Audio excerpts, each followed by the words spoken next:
Hello, welcome to another edition of Shoot the Defence. I'm your host, Stel, and my co-host, or should I say my first co-host this evening, none other than Steve Eyre. Welcome back, mate. How you doing? Hi, Stel. How are you, mate? Yeah, all good. Been a bit of a long week. Lots of football to watch. Yeah, lots, too much. Sometimes you get a bit of an overdose, don't you? Yeah, you pick and choose. I only saw little bits of Sheffield United and Tottenham because I knew that I was going to be caved in for United and Liverpool and United, and then obviously City tonight against Crystal Palace. Excellent. But you've been all well, no? Yeah. Yeah, fine. Thank you. Yeah, you? Yeah, no complaints. Well, I can complain, but I'm not going to go into it because I want to talk about football because that's my escapism at the moment. So there you go. There you go. Right, we have a very special guest. This is debut on Shoot the Defence. Hopefully the first of many. I'm going to send him a cap, like you get England caps. I'm going to send him a Shoot the Defence cap. I'll have to get it made up. The gentleman that has been, wow, he's a legend in the media world. What we're talking, 3 World Cups covered, 20 Champions League finals, 19 Champions League semi-finals. Antony Kastrinakis. Welcome back, my friend. Oh, I say welcome back. I say welcome back because I'm in my living room and you've been here many times. How you doing, Phil? All right? Thanks for having me. It's an absolute pleasure. How you doing?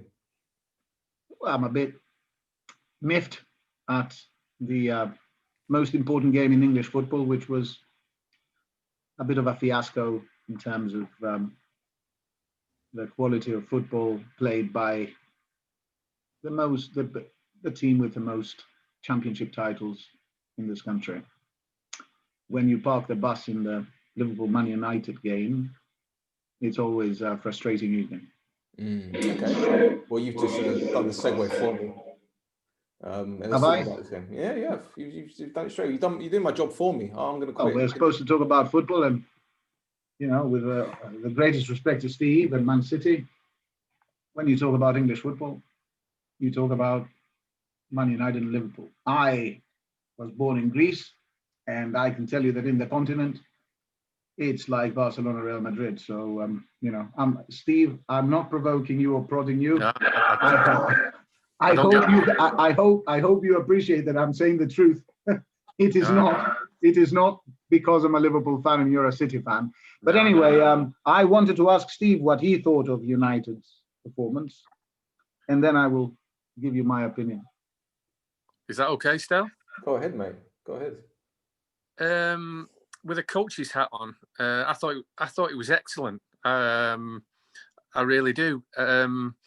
Beyond the common myth that is entertainment via media and social media, any coach and manager that goes to Anfield in any era and gets a clean sheet and shakes hand on at least a point guaranteed at the end at full time would snatch your hand off before any season starts in any year. So they're possibly going to get criticised for not having a go. No creativity, no spells of possession, relying on the counter-attack. But the first thing you have to do is keep a clean sheet and guarantee yourself a point. And away at Anfield, it's more than acceptable. Wait for a moment in the game where it will go your way. It nearly went to Paul Pogba. It nearly went to Fernandes. And we've seen now that Liverpool can be breached at Anfield because West Brom have done it and Manchester United have nearly done it today.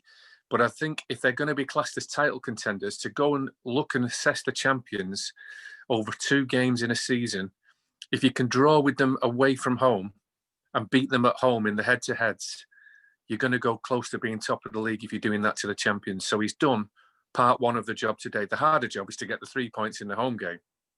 But nevertheless, when he goes for a win, do you think there's any chance of them beating Liverpool? No, I thought there was I thought Liverpool at the Etihad did it to Manchester City, and I thought Manchester United did it to Liverpool today. I looked at the clock; it was 73 minutes, and it just looked like there was a bit of a truce, and there was no way they were going to throw the game open. And I think the commentators on Sky mentioned that if he was, then Mason Greenwood would be entering the field at any moment, and he didn't in that time. So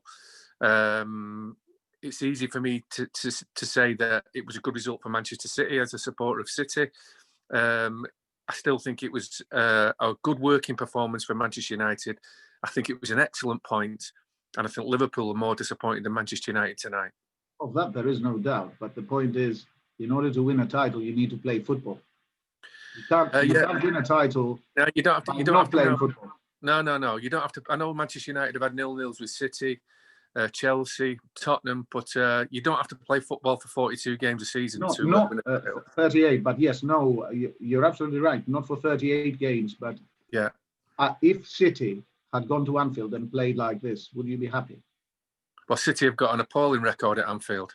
So I know. City, if City, like I say, the head-to-heads are crucial. We don't want to disrespect, a dozen plus teams in the Premier League who are more than competitive.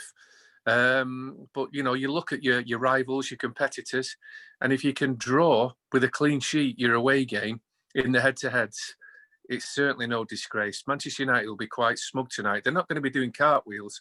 I think they'll be quite smug tonight. The reason I asked you this is because obviously City and Liverpool, the last 3 seasons, have won the title at a canter, playing attacking football in every match. In every match.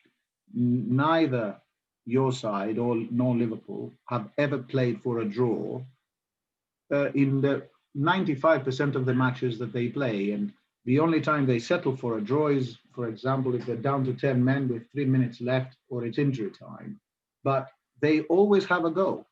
And when Liverpool draw a match, it's because, you mentioned West Brom. What I told Stel about an hour ago when we first had a chat was that Liverpool faced West Brom today. That's exactly how West Brom played. And you said West Brom breached Liverpool and United couldn't. No, United were miles better than what West Brom were, and West Brom managed to score a goal against Liverpool, but Manchester United... I'm being sarcastic. Yeah, but they broke. Like I said, you had the Pogba and Fernandes chances. Unfortunately for United, Rashford was too eager with the offside runs, other than the fact that possibly the ball was a little bit slower. One possible player that could come under scrutiny is Bruno Fernandes, who's now being talked about as being possibly the revolutionizer, like since Eric Cantona and beyond, and possibly a cert for Player of the Year ahead of Kevin De Bruyne and Harry Kane. But I want to know, is he a fast-track bully that doesn't really do it against the top 6 or from open play too often? What do you think, Stel? Well, Bruno. Well, you're the United fan here. Well, we'll put it this way. The way I see it is that he's done remarkably well since joining the club. And they've turned the corner, no doubt about it. But people were saying the same thing about Lukaku being a flat-track bully. And he was scoring 24, 25 goals a season. So, okay, granted that I could see Steve's point, but at the same time, there's no coincidence that since Fernandes has come into United, there's been a change, especially in the attacking style. Yeah. Now, granted, today, they defended for their lives. They held on for a point. Don't forget that United were unbeaten in 16 away games in the Premier League. And you're talking about a Liverpool team that had scored a goal at Anfield for every game for the last 42. So to keep a clean sheet, it's no mean feat. And in the grand scheme of things, that's a big point for United, I think, anyway. If you're talking about top 4, even... I'm not saying it's not a big point. I'm saying that there are clubs steeped in a tradition of playing football. And United were never successful playing counter-attacking football. Mourinho killed the Liverpool United games. He killed them when he was United boss. He wanted a point, he got it. If we nick one, we nick one, so be it. But this is not about the spectacle. This is about the bravery shown on the pitch. Now, was it a brilliant defensive display? Of course it was. Fantastically organized. They played for each other. They had great anticipation. They blocked all the spaces. Of course, it was brilliant. But is that what United is about or should be about? That was my main point. It wasn't questioning the quality of their defensive performance. It was immaculate. Obviously, it was. Liverpool hardly had a chance. And they could have nicked it. They could have nicked it, of course. Lads, I just think about the Fernandes one. He has revolutionised the Premier League for me. It's not even tough for me as a Manchester City supporter. He's moved Manchester United, forward. He's got them back 8 years. with his own performances and the fact that he wants to find space with passes. He wants to bring attackers into the game. And I don't think this year is anybody's secret. I think last year, the centre midfielders in the Premier League were playing up against him. And I think they were going, well, go on, you're just from a soft Portuguese league and you can't handle it in the shark tank of the Premier League. And I think they basically took their eye off him and he was unbelievable. This year, he's more of a marked man, sometimes by two. So I understand that he doesn't get his own way every week like I think he did for a spell last year, because he's earned the right to be closely marshalled now in every game and totally respected. But I just wonder, is he actually going to do it in the big games, which turns United into challengers, into title winners? And he'll have to be that person because he's already took them from not challengers to challengers. If they're going to become title winners again, he has to do it in those head-to-heads. Just to enhance your point, however, you said 16. It's a year since they lost a game away from home in the league. And he has never lost a game away from home since he joined. Sure. So I think he has done it on a few big matches. But the point is, as I understand, you are averse to the cliches of the media. The point is not whether he scores or whether he gives an assist in every match to say whether he had an effect. Because obviously you as a coach will agree, the fact that you may bother two midfielders for 90 minutes, who are supposed to keep an eye out for you, or on you, to keep an eye on you, it means that the attacking prowess of the opposition suffers.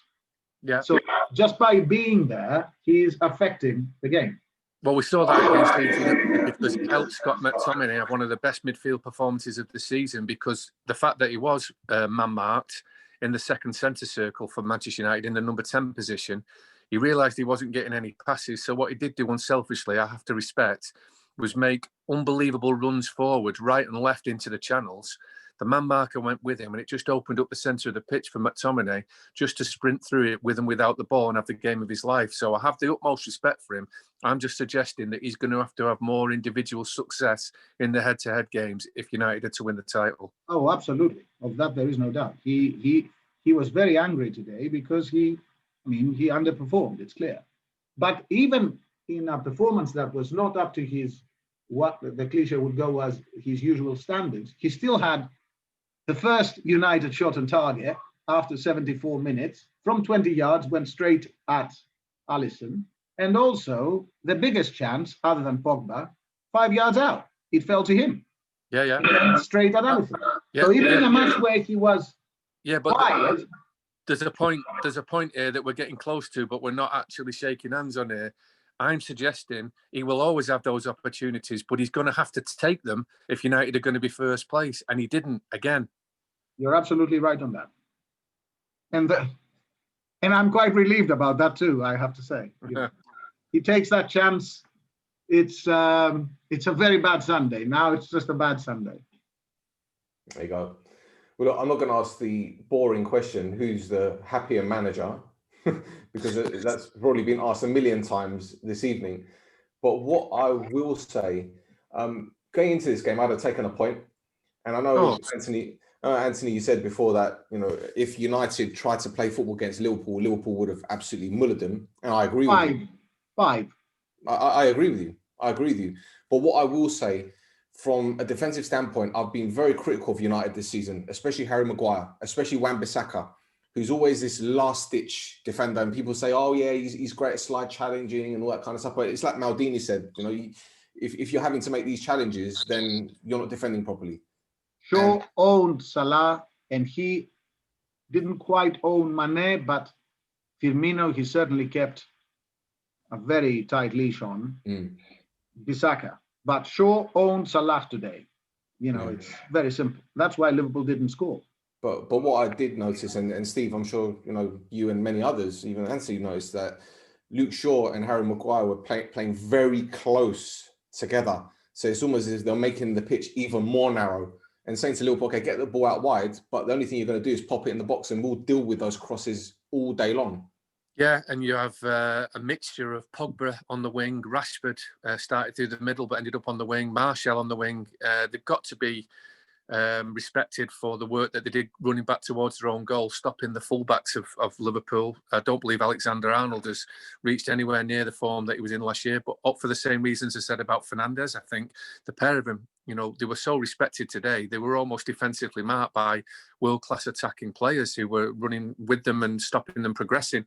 That allows the fullbacks of United to go narrow, which would suit Maguire because there's no space in the channels. I noticed Maguire against Burnley and again today, he hasn't quite got that pass across the penalty area on point yet. He keeps getting cut out with, and you just feel he's about to be punished with. But he put in a strong performance for Manchester United. I nearly said a leader's performance, but I don't think he's vocal enough. I don't think he's passionate enough. I don't think he looks like he inspires anybody else, but he does keep his own house in order from what was a tricky time in his life. So respect to Harry Maguire, and I think it suits Shaw not flying up and down the left wing, and I think it suits Maguire having him just next to him where they're just looking after their own house. To say something for in Trent's defence, his injury cost him because he started the season really well, but he has yet to hit his stride after coming back from his injury. And the other thing that affected Liverpool, of course, was that Robbo is completely misfiring at the moment. Robertson is not the normal engine of the entire side. What De Bruyne is for City, in my opinion, the left back is for Liverpool. And if the right back and the left back, who have created so much and have basically been 50% of the attacking engine for 2 seasons, are not playing well or are not playing as well as they can play, Liverpool have a problem. A lot of the commentary was based on the criticism of the strikers suffering and that the defense and the midfield played well, and that's true. United couldn't get out their own half for 75 minutes. However, the fact that Liverpool are not effective in attack is not just down to the front three. The fullbacks have a lot not to be blamed for, but have a great contribution in the way Liverpool attack. And at the moment, they're not doing it, which is why Liverpool are suffering on all fronts. But for Liverpool as well, that's my final point on the game, is they also got a clean sheet. They did. But they also, Liverpool are struggling now. They don't have repeat attacks like they did last year because the best 2 players who play in the middle of the pitch, who get the ball back for you quickly and start your attacks off again, are now playing centre half. So Liverpool attack just the once and it's over, where previously it would be wave and repeat of attack because the 2 lads in the middle of the pitch, you couldn't get past them, a bit like Fernandinho at City. But again, credit to the 2 lads who have gone into the back line and done ever so well for Liverpool. But of course, it weakens 2 positions because it takes them out of their strong spot in the middle of the pitch. They're not comfortable. And that's it. They're missing the energy in midfield. However, I will say, I don't want to be swayed by all the noise about Liverpool are missing the energy of Hendo and Fabinho, because Wijnaldum and Thiago bossed it. Completely bossed possession, completely kept winning the ball back. The problem was they didn't have the spaces and they didn't have the good crosses in that create the rebounds. A lot of the Liverpool goals come from rebounds inside the box. It's exactly what you said. The secondary attacks that you're referring to, many attacks are actually starting from the 6-yard box in the sense that they get the rebound. They get so many balls in there that they know 1 out of 7, 1 out of 11 will fall in the right player, to the right player, on the right foot, in the right spot.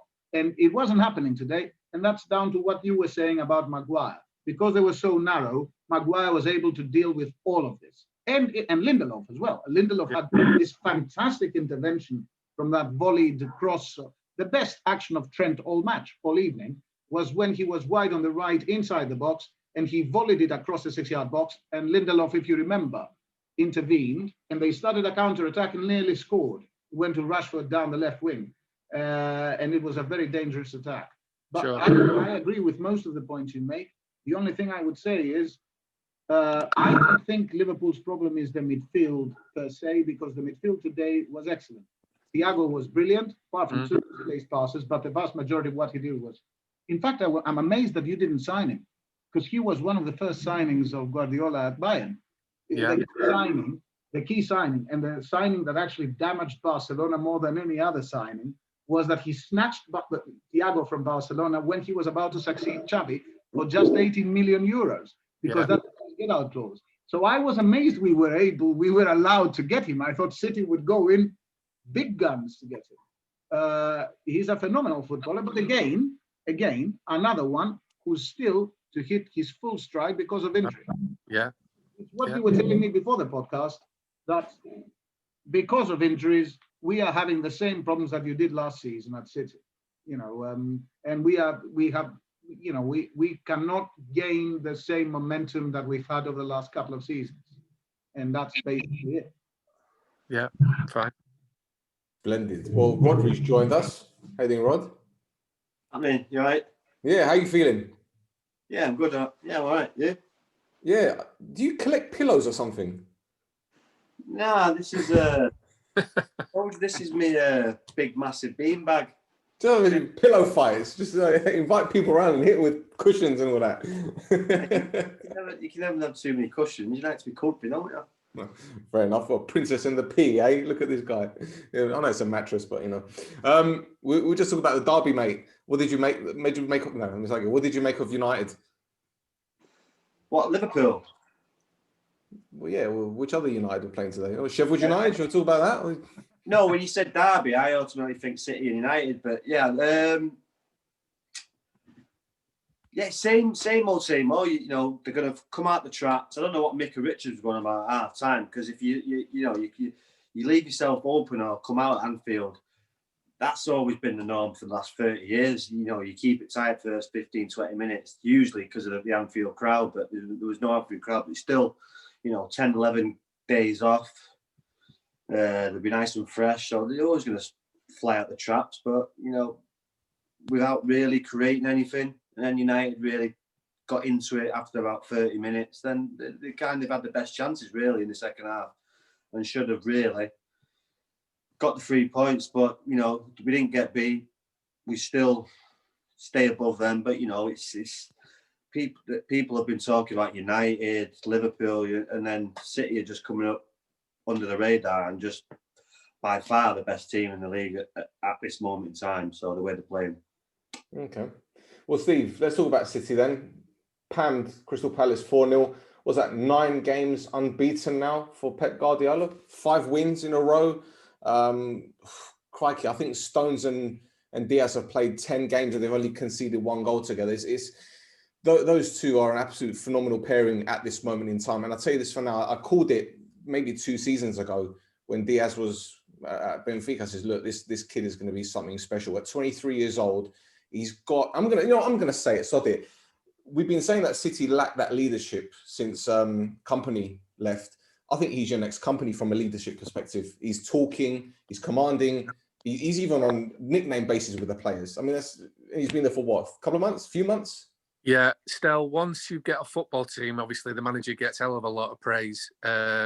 That plays well, he's creative, scores goals, scores from set plays, possibly has got the best midfielder in the world in the team. And you manage to, not play your world-class centre-forward who's been there for the last decade, record scoring, goal scoring Aguero, and all of a sudden find a new way of playing. Then you recognise that the coach and the recruitment, lucky enough to have the funds to do it, go out and get the best players eventually. They've not been a full success in the transfer market, but with Diaz, I agree with what you're saying, but once you get your team playing well and winning and scoring, but once they start celebrating defending, just like you celebrate scoring goals, that's when you normally know that you're onto something. There's a spirit and there's just a real understanding of the whole job of what it takes to win games and titles, and whether it be a clearance. He looks like it means as much to him as an assist by Kevin De Bruyne with a cross into the box. So that has spread through the team quite quickly. It looks like everybody is following him and loves defending. You've got to do that first and foremost. And of course, we all know whatever front six City pick are always likely to be breathtaking. So I think we've signed a really good player. And as for the game itself, Gundogan scored an absolute peach. Yeah. 2 for Stones. I think the last time he scored a Premier League goal was, what, 2015? Which, and he's 29. You keep forgetting that he's 29. Who's 29? Stones is 29? I think so. Isn't he 29? No. How old is he? I forget how old he is. 25? 24? He's young. He's 25, young. 24. I don't remember how old he is, but No, I don't. 24. If he's 29, I am. I must be 63 or something. There you go. Well, you don't look it. You don't look it. There you go. Well, talk to me about City then, Anthony. They look like they're back in the hunt now. If they win their game in hand, they go top of the league. Well, I think Steve summed it up perfectly. I mean, you know, City. If you allow City, if they smell blood, you know, it's Jaws. That's it. Steven Spielberg. You know, I think obviously they're the favourites for the title. This is not to heap pressure on them. If Liverpool don't hit their stride, City will win the title. And the whole point of talking about United and the mentality they showed today and against City in the semi-final, because let's not forget, in the big matches, United play defensively. So it's an indication that they lack belief. They lack the belief that they can dominate. But under Fergie, they played, you know, this DNA Cavalier football.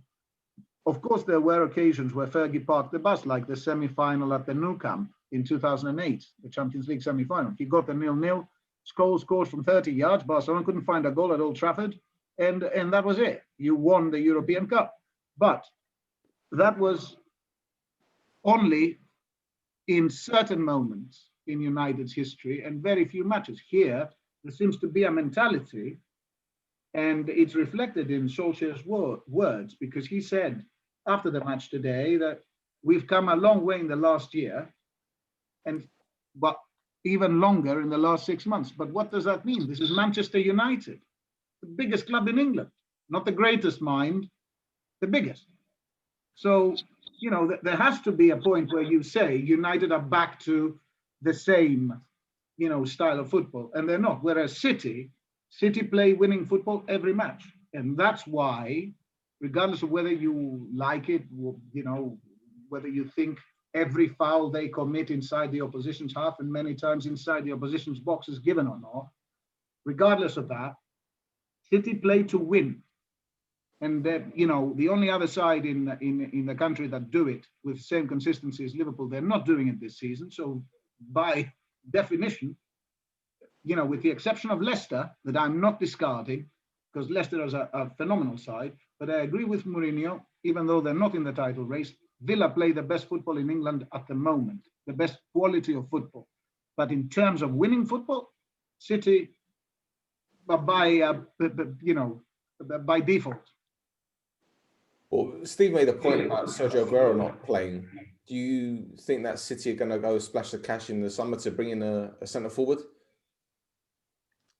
Well, personally, I do, yeah. I do, yeah. I'd like to think it would be Haaland. He seems destined for the Premier League, despite the advances that came last year that didn't happen. He looks like he's still very much in the potential phase, and he could be a world great that is probably nowhere near that point yet. So whoever gets him is going to get a world great in their team at some point, and there's no reason why that shouldn't be City, United, or Liverpool. Real Madrid. You think? I don't think. No. This is. I'm not saying he will go there. I'm saying that that's his priority. And Real Madrid want him because they know that it might be impossible to get Mbappé next summer, as well as the finances might not be there because of COVID. And COVID could determine where he goes. But if Real Madrid do not go for Mbappé next summer, then he is the number one target and he wants to go to Real Madrid. So, obviously, if eye-watering some from Real Madrid, eye-watering some from City, I don't know. But of course, I agree with you.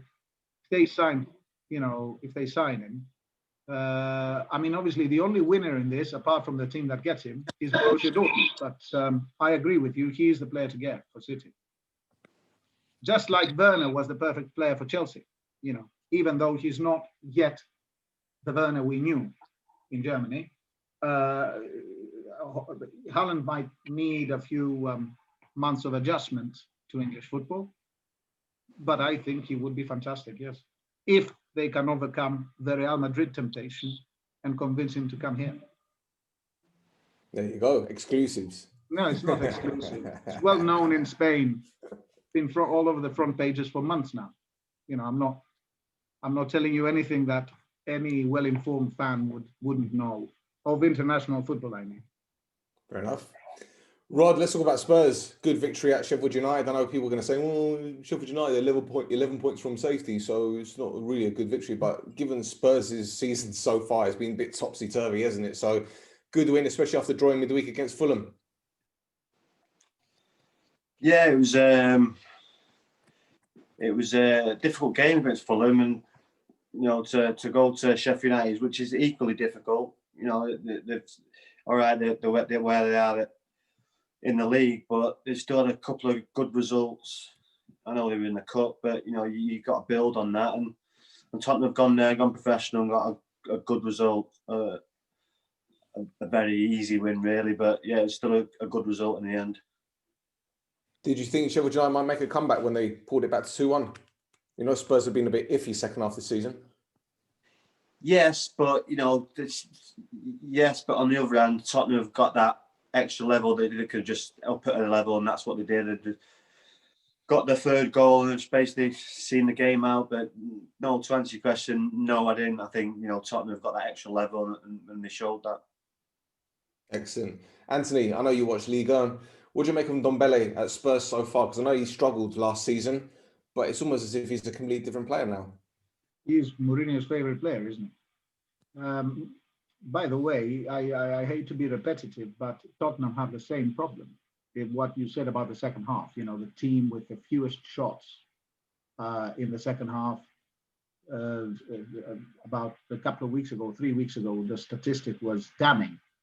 The fewest shots of all the Premier League clubs.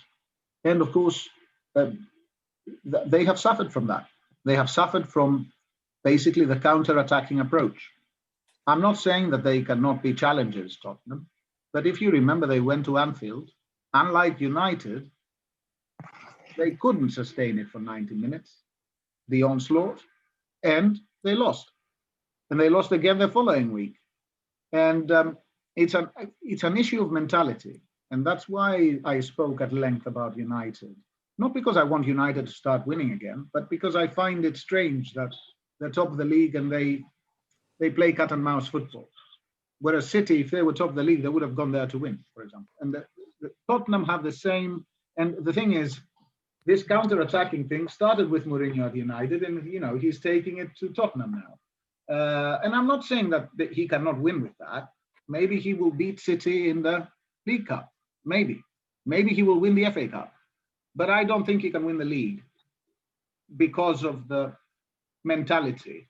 Because in order to take Tottenham to the title, I believe you have to go to the Tottenham DNA. For any team to win the title, Liverpool won the title when they rediscovered playing attacking football.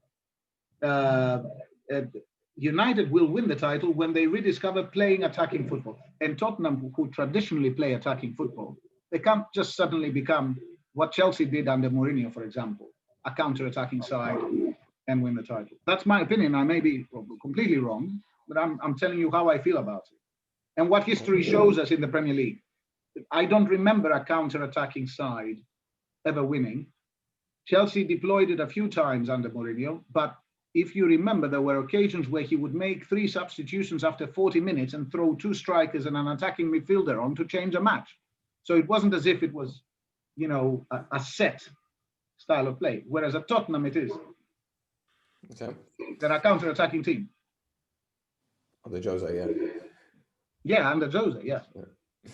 Steve, Chris Wilder said a couple of things that interested me at full time when he spoke to the BBC. I think he said that it was the timing of the goals, which obviously that's a given. But he reckons that Spurs paid them a compliment by playing 3 central defenders. I don't know what you make of that, but the other thing that kind of intrigued me even more was he said that it wasn't a foregone conclusion until the last 10 minutes. I'm thinking, Well, I don't think Sheffield United were really in the game, even at 2-1. No, for Spurs to play three at the back, it's not the first time they've done it, so it's not brand new. And I can imagine Jose Mourinho going, well, if we play three at the back and you play three at the back, five at the back, whichever way you want to call it, you've been doing it for longer, but you've been doing it in League One and in the Championship. We've been doing it for less time, but we've got better players. We'll just match you up, and our better players, providing that we all work to our maximum and we service our amazing front two, will beat you. So tactically, shrewd by Mourinho, but any which way Tottenham wanted to play today, they would have beaten Sheffield United. I heard Chris Wilder talking about it being tough on the workload of the players that possibly needed to dip out for a game, asking them to go again, having, put so much into beating, dare I say it, Bristol Rovers and then Newcastle, as Rhodri alluded to. But it was difficult for him to get a tune out of him today. So the result wasn't a surprise to me. And I can't imagine he'd be full of excuses, because there aren't any to be had, really. And he's normally pretty fair. Question for Steve: 3 at the back, is it not 5 at the back? I said 3 or 5. I don't know. I said whatever's your preference. The reason I say this is because we're talking about the defensive mentality that he's instilled at Tottenham. You play Sheffield United, yes, of course, you have to make the tactical adjustments. But 5 at the back is 5 at the back against Sheffield United. You know what I mean? Yeah. Well, again, it depends what the scoreline is, depends what the time is on the clock, it depends what type of an afternoon you're having. So I can't imagine it would have been 5 at the back too much this afternoon, because I would imagine they were in the ascendancy. But normally when you get pinned back, it often leads to, can be a flat back 5. And you've also got at Tottenham, your 2 holding midfield players that don't really come out the middle of the pitch despite getting through a lot of work. So we know there's a defensive setup. And I agree with what you say about the counter-attacking. It's been enough to move Tottenham forward. It was enough to get them top of the Premier League at point in the last 2 months, but it won't be enough to win the league. A, for tactical reasons, you need to do more to win football matches, and B, for burnout. There's no way the workload of those 2 centre midfield players and those 2 centre forwards will be able to do 38 games that way. Who's the only manager to win with 5 at the back? Well, 3 at the back, actually, because his wing backs were flying wing backs. In the history of the Premier League, who's the only manager? Tell me, mate.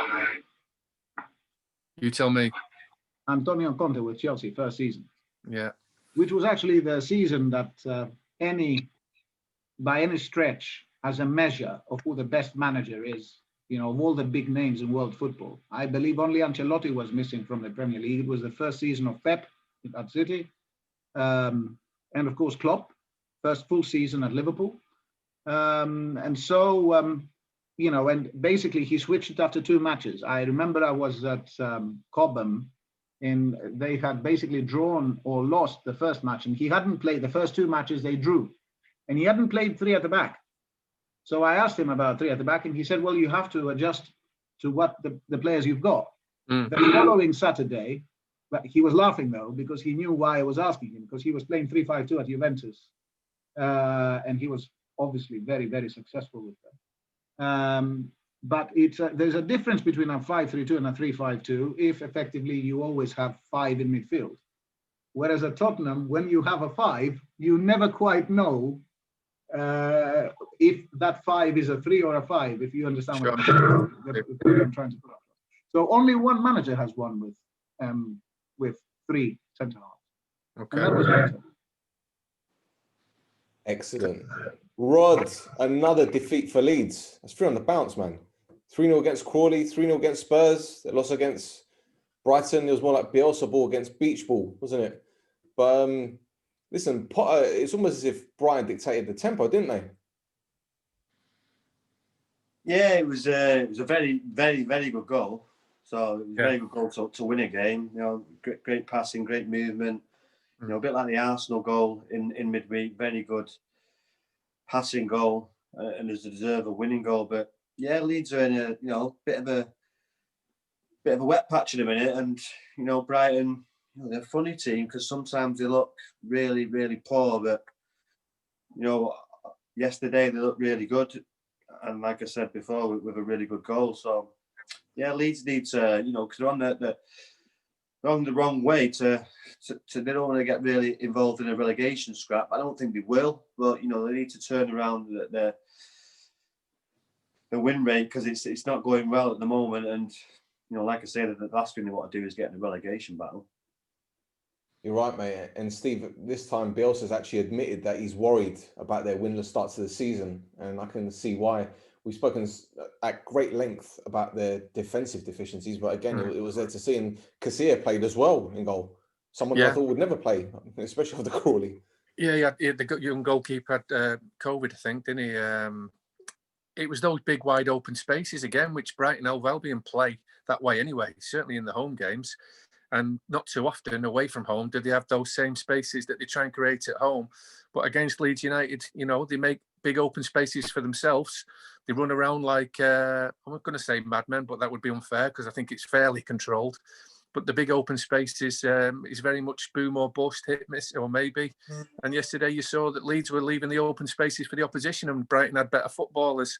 Rodri's right when he says it was a great goal. The newspaper might read that it was only from 3 yards, but it was just the weight of every pass, the drawing of the timing of every pass. It was just so precise.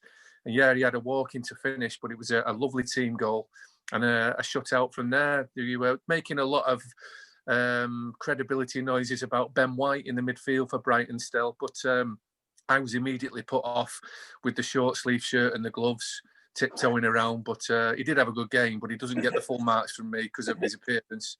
But take nothing away from how he played, because it was a great performance and a result for Graham Potter and his men. Brilliant. Antony, there seems to be this rhetoric going around with Bielsa about his teams are going to burn out and they can only play one way. You've been a student of the game, which I say you've been watching the game for a long time. You've seen Bielsa over the years, especially for the Bilbao and for the Argentinian, was it the Olympic team that won it in 2004? So what's your take on Bielsa at Leeds at the moment? Well, for everyone, I like, sometimes I find the cliches of the media in the tabloids boring, but sometimes I find them refreshing. And refreshing is the adjective that they've been using for a breath of fresh air in the Premier League. The reality is, Steve alluded to the performance of Manchester United, McTominay, thanks to Fernandes taking defenders his way. And I'm sure you all remember the analysis and the freeze frames that showed the vast acres of space that Leeds leave. The template on which Guardiola has based his philosophy is the template of Bielsa at Leeds, but obviously with infinitely more expensive footballers. So when you actually see City play now, and if you see how they've been eliminated from the Champions League last season, how Bayern Munich were eliminated from the Champions League every single season in the semi-finals when they come up against phenomenal opposition.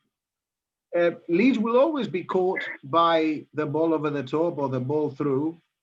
And they don't have, what they don't have, it's not that, obviously when it works, they get a draw against City. And when it doesn't work, they lose at home to Brighton. What I'm trying to say is that Bielsa this is not a one-dimensional approach or a plan A. This is an idea of football. And when you have an idea and you play football based on your idea, then of course, there's no point having objections. It's like Klopp. He has an idea of how to play football, attacking football. That's what I mean by playing football. Because we all know you can organize Steve could do it at a Premier League club. He knows how to organize a defense. These are, I suppose, in the licenses, the first things you learn is how to set up a defense and how to coach defenders to close down spaces and look out for each other, play in a line. The point is, Bielsa plays a completely expansive style of football, and that, of course, has its pitfalls and its limitations, particularly against high-class opposition. But don't forget that last season, they had a dry spell in the Championship as well, where they were struggling to get results. I like Leeds.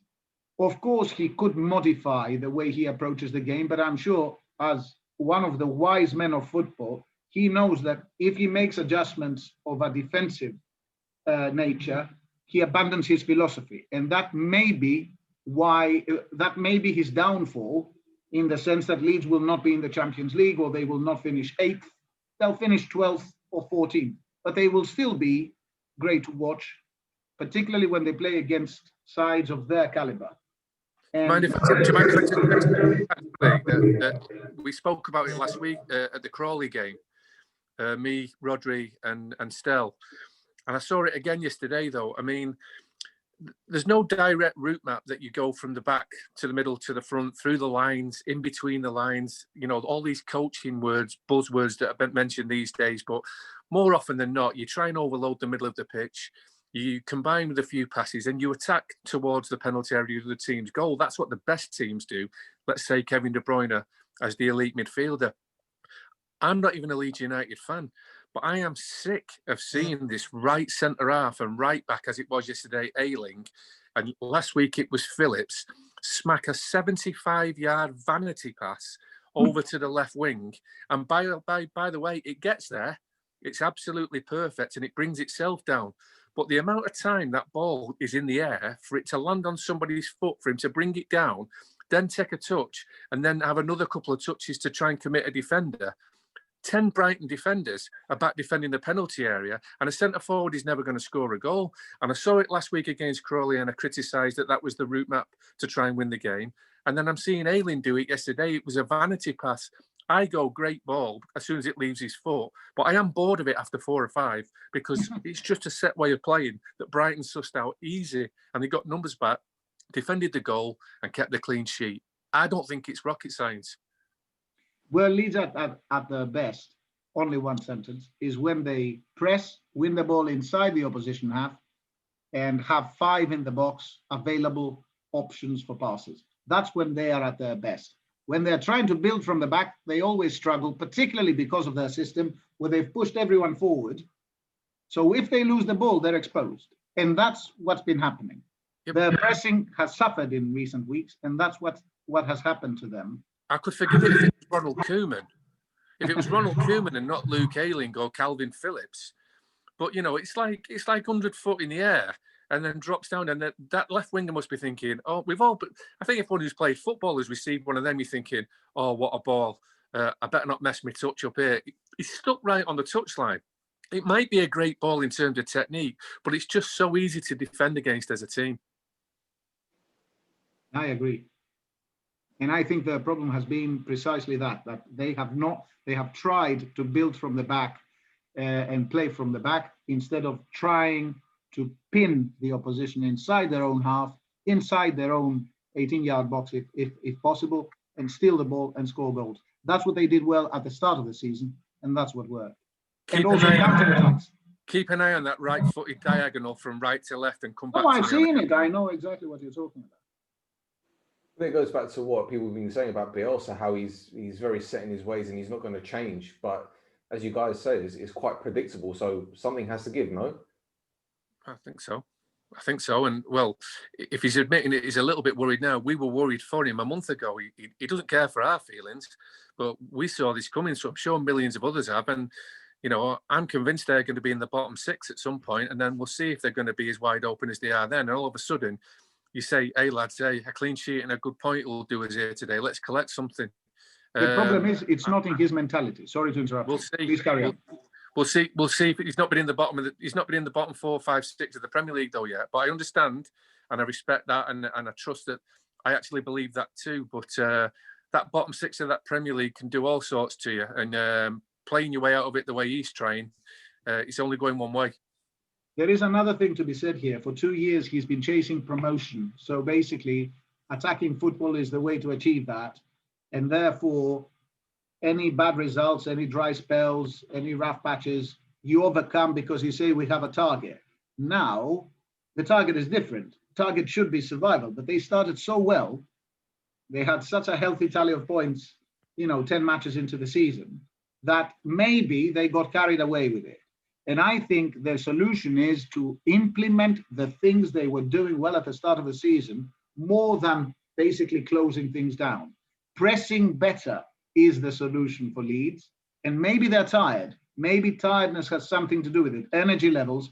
and how they press in, they hound in packs, they hunt in packs on the pitch, 5 or 6, closing spaces down. Pretty much what City are doing, but then City are the best coached and the best trained team in the Premier League, are they not? Their fitness levels, I mean, you know. No, I don't agree with that. Who do you think is the? Who do you think? Yes, the fittest. It's not City. So who is it? Well, I can't give you a definitive answer, but I thought Liverpool, Leicester, and City are the 3 fittest in terms of kilometres covered in the Premier League, distance covered. Manchester United have kept less players out of the medical room better than anybody. So their medical department's doing something right. Only now as it took De Bruyne and Bernardo Silva and Sterling to get the legs back from not much of a pre-season and a slow start. So in terms of data, I'm not sure. I'm probably only talking about what my eye tells me. I'm talking over a 5-year period. But that's different. I don't believe City are the fittest team in this calendar year in the Premier League. Oh no, maybe not. But it's exactly what you said. Short pre-season, injuries, tiredness. Yeah, there's another thing as well. They have enjoyable running because they have 73% possession of the ball in every game. So their running is enjoyable running. Their sprints are often sprinting forward. They don't have to do that much sprinting back because they don't get past Fernandinho and Gundogan in the middle of the pitch. So they have the repeat waves of attack. So their running is enjoyable running. I don't believe Manchester United and Leeds United, they sprint forward and back just as much because they're not heavy in possession. There's Southampton might be up there as well. They're a hard-working team, aren't they? Yeah, for sure. Very good point. But what I was saying about City is that they run after the ball. They press you so hard. They basically sprint after the ball all the time. And that's why I said in order to keep 73% possession, it means that you steal the ball so many times and 2 and 3 of you hunt a player, double team, treble team him, win the ball back. And that's why they keep possession. But those short bursts of energy constantly to win the ball back are there. And to do that... City still very much are the best in the Premier League. They're not sat on top of it, but they're the best in the Premier League at putting what I call the table tennis table up. They turn you round for the first 5 or 10 minutes and they put balls down the side of you like a Championship and League One team. De Bruyne just puts into channels and the opposition just retreat and retreat and retreat. Then normally 10, 12, 15 minutes into the game, they push right in there. And it's like putting half a table tennis table up and you're just going against the table tennis table, which is sat up and you just can't get out of your half. And that's City to a T. That's a fantastic image. That's a brilliant point. That's exactly what they are. But to do that, you need to run a lot. Like I say, it's enjoyable. It's enjoyable running because you do most of it with the ball and for your teammates going the best way. Brilliant. Thank you very much. Rod, Big Sam theory. They got the win. They beat Wolves 3-2, but question marks over the defending from both teams, especially Connor Cody, who was hooked. I think that's the first time he's been hooked under Nuno. But yeah, listen, can't take anything away from Allardyce. I'm not his biggest fan. I know you're not. Steve isn't either. I don't know about Antony, but at the end of the day, it's a win. It's a second win of the season. But again, Big Sam is just saying, well, we're our head is above water. There's a lot of work to do. There it is. He's got, his record speaks for itself. We've never been relegated from the Premier League. That's up against it this year because, this is probably his most difficult task of late. I know he's had some difficult jobs, but this one, when he took over, they were more or less gone. I still think they're more or less gone, but, it was like you said, it was bad defending, both sides.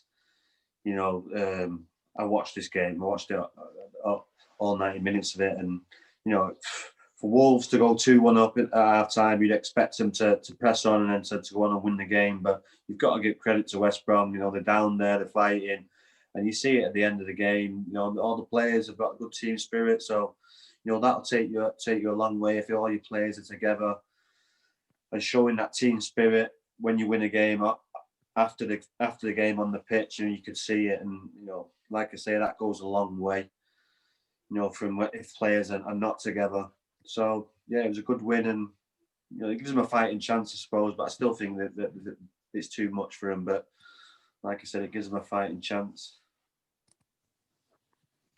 Yeah, but they got 2 penalties in that game, and I don't think they're going to get 2 penalties in a game for the rest of the season. So No, I know, but they still had some chances to some good chances to put them away. All right, they didn't put them away, but Connor Cody's was that a desperate lunge? Was that desperate from Cody?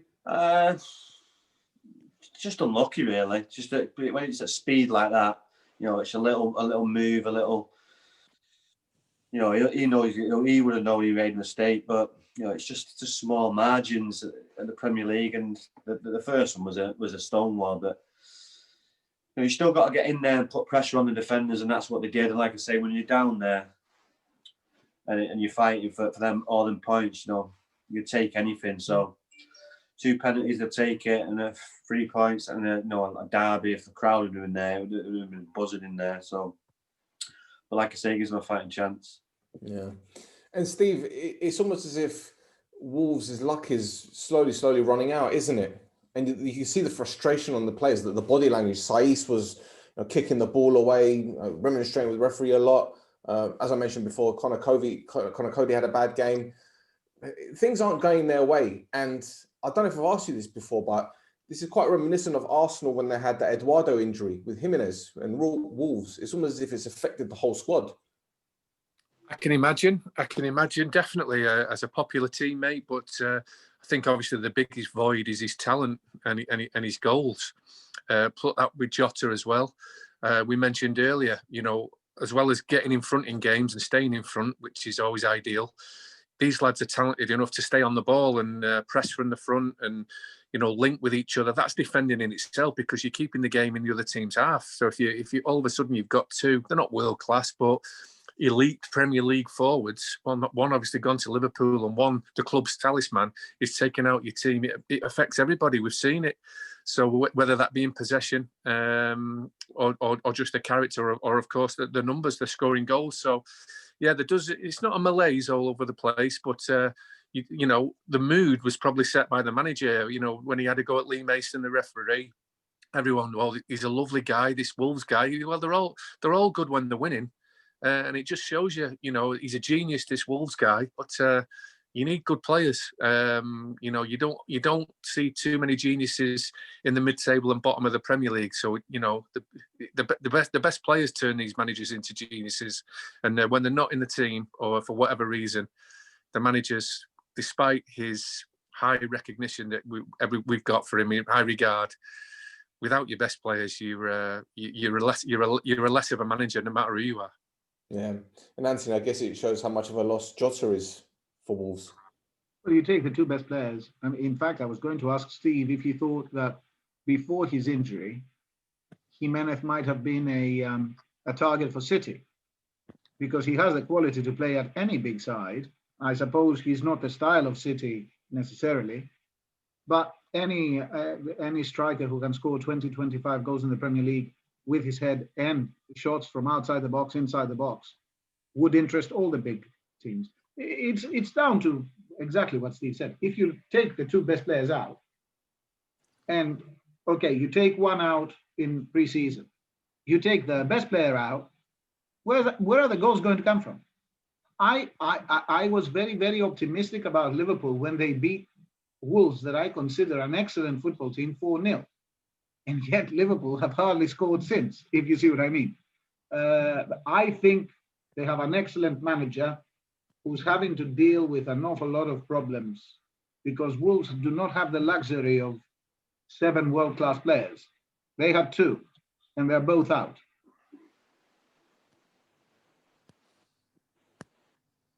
Steve, Jimenez, would he be a punt for City? Before his injury, yeah?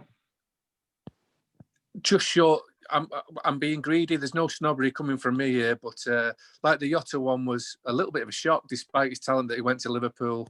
I think if Jimenez went to Manchester City as their next one to share some time around Jesus and Aguero, I just think he's just short of that, because I think in the end They were hopeful that Aguero would get fit. It doesn't look like he's going to. It really doesn't to me. It doesn't look like Jesus either. He's going to be the one that steps in and becomes the terrace hero and centre forward legend. So I think possibly City have kept their powder dry and work with what they've got. And like I say, I think they'll go all out and go really, really big in the summer and recruit a centre forward. I don't think that would be Jimenez. I just I was asking for your opinion. If you think not what they're going to do, but if you think he has the ability to. No, I've just given you my opinion. He's short for City, good for Wolves, possibly too good for Wolves without being unfair on them, but just short for City. Lovely. A few more games. So what do you think, Stel? Everton or Tottenham or? Yeah, could easily be a Tottenham because, to share the workload of Son and Kane, you can imagine Son being able to play in 4 or 5 different positions. All of a sudden, Kane well, we know he's number 9, but he's now dropped into centre midfield. They've become versatile, just a pair of them. There's definitely room for another forward at Tottenham for sure. Great shout. And Rod, you were tipping Jimenez to join United a couple of seasons back and went out and signed Cavani. Similar player. Yeah, well, I think if we're being honest, I agree with Steve. He's good, but he's not. He's not elite. So yeah, I think he'd be a good signing for us, but I don't think he'd be a You signed Igalo, Rodri. Pardon? Yeah, Igalo would be always a stopgap though. It was always like a 12-month idea. It was never going to be a 3-4 year long period. If you bring it in someone like the Wolves fella, he's got to be like 3-4 year plan. Igalo was never going to be at United 3 or 4 years. Like same with Cavani. It's a great sign. You'll be here for a year and a half. Same with Henrik Larsson. These players come along every now and again. You've got to grab him. And Cavani was a great sign, as it's proved. As was Latham. Yeah, exactly. Excellent. Right, there were wins for West Ham, Chelsea and Leicester, but the final subject I'd like to discuss, gentlemen, is about a team that's actually playing tomorrow, and that's Arsenal. Mesut Ozil is gone. Fenerbahce have officially announced it on their Twitter account. They've got photographs of him coming off the aeroplane with his wife and his child, and he's draped in Fenerbahce scarves. Steve, 300k off the wage bill, apparently, a week for Ozil. Finally, the saga's over. Yeah, the biggest winner is Mikel Arteta. He's not got any dirty laundry in the press. He's always maintained. He's been touched on the subject, but he's always maintained class, dignified replies of, no, he's just not in the setup. He's not in selection. He's not give you a reason why. He's left you wondering, but he's not, outwardly criticised him, and it's just flushed out. It feels like it's just flushed out. There was a time when Arsenal were struggling that I and many were suggesting he should be in the team. But fair play to Arteta. He held his nerve. He must have thought about it under peer pressure and media pressure. And his team have blossomed in the last 5 weeks without him. And then the exit has just been like matter of fact. And like you say, it could even it's 300k a week, and he's been a great player, the king of assists at one point. It'll be thought about in one moment, and I think it'll be forgotten the next day. Absolutely. And Rod, I was praying that this move would happen because it's Fenerbahce. What were we saying about Mesut Ozil 2-3 seasons ago? What does Mesut Ozil wear? What does he need to wear?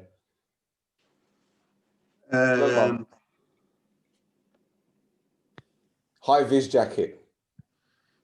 What do you mean? Well, he used to go missing, so that's what I said. Wear a high-vis jacket.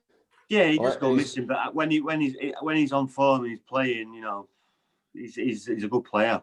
Yeah. But yeah, for like Stel says, for Mikel Arteta to just get him out the door, free that wage bill up, and just it was just a weird situation. There's such a good player and such a big wage. It's the same thing with the Alex Sanchez thing. I just don't understand why you bring these players in.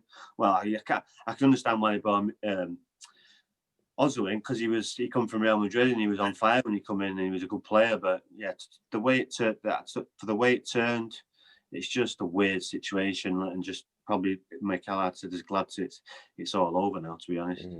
And Fenerbahce shirts are bright yellow, so there you go. He's got his high-vis jacket. There you go. He's got his high vis. Yeah. So Antony, look out the goats. Jesus Christ.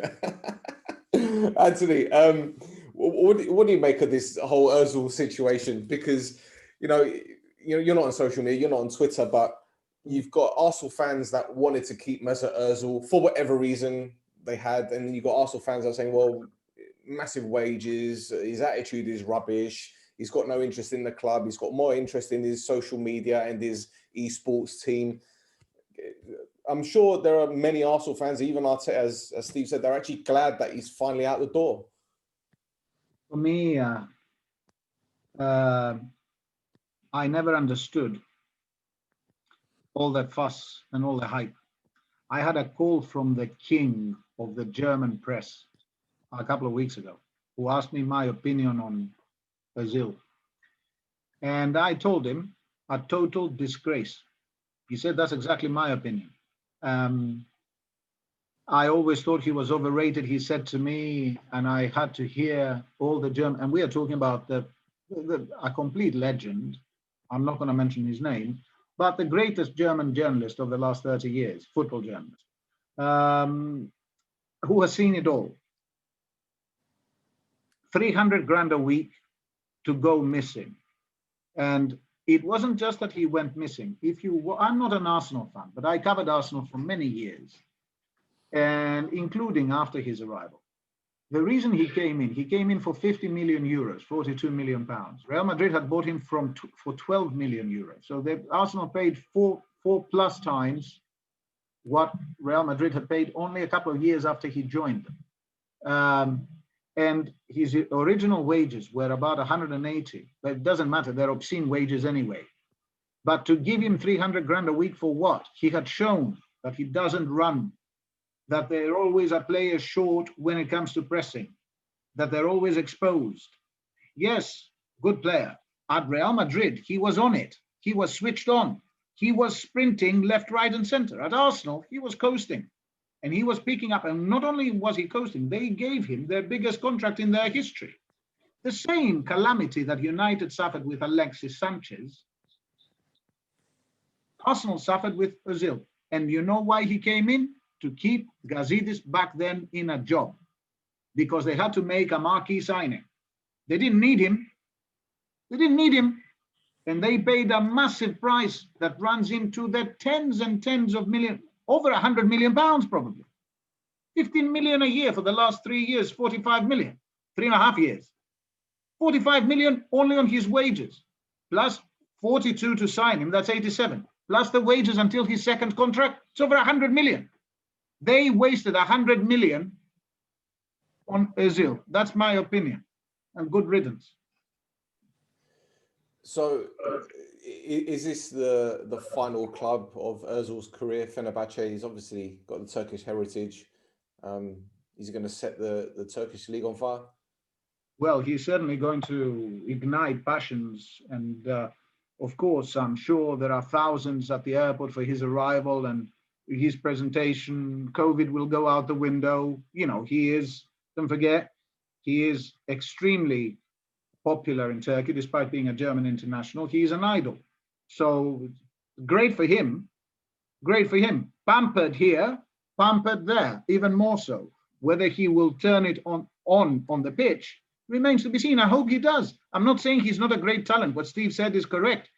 If he was applying himself, if he was sacrificing himself out of respect to the fans that pay the hard-earned money, then he would be one of the all-time great European footballers. Instead, he is a waste, in my opinion, of course, based on what I've seen. Fair enough. Well, I don't think he's gone to Fenerbahce to play Champions League football because they're not in the competition. When was the last time they were in the Champions League anyway? I can't even remember. Not that many, not that far back, but anyway, they could be in the Champions League next season. You know, that's not the issue. It's not about the Champions League. It's about what he does, how he trains, how he applies himself, the kind of sacrifice he brings for his teammates and the fans on the pitch. That's my big objection. When have we ever talked about a Turkish team or Turkish team in the league? Or it's like Cypriot League, tin pot. I'm not going to buy it. I'm not going to buy it. I saw what you did in the WhatsApp group, Rod. Okay, I'm not going to buy it. Well, it has to be said that they have, you know, by size of country, they're 100 times bigger than Cyprus. So no, Turkish football, obviously, they've had their successes. They've been in the last 4 of a World Cup. You know, they've even won the UEFA Cup against Arsenal, didn't they? In 2000. Was it Galatasaray? Naeem. Naeem was Zaragoza. Against Tottenham, yes. But Naeem is not Turkish, is he? He is Moroccan? Tunisian or Moroccan, isn't he? One of the two. I don't remember. One of the two. Yeah. I may be wrong. He may be Turkish. I don't remember. Not sure. Moroccan, eh? Best Turkish player to have played in the Premier League is 2 guy. That's my opinion. Class act. Right, gentlemen, that's it for another episode. Thank you ever so much for jumping on board. It's been fun. Rhodri, anything you'd like to plug? No, I mentioned the Cypriot League tin pot, but nothing else than that. This guy. Where's your dog? He's downstairs. Steve, thanks again, mate. Appreciate it. My pleasure, mate. Thanks for having us, lads, and good to meet you. And I'll see you again on here. Get back to that painting, Steve. Yeah, I know what you're saying. Listen, that free kick you took against Joe Barton was pretty decent, I must admit. Yeah, well, yeah, there was not. I prefer it when there's a wall there. It's a bit more real. Great stuff, Antony. Thank you very much, Phil. And there's an adult in there. See you, lad. Okay, Antony, thank you very much. That's it, guys. Thanks for having me. It was an absolute pleasure. So, guys, until next time, take care.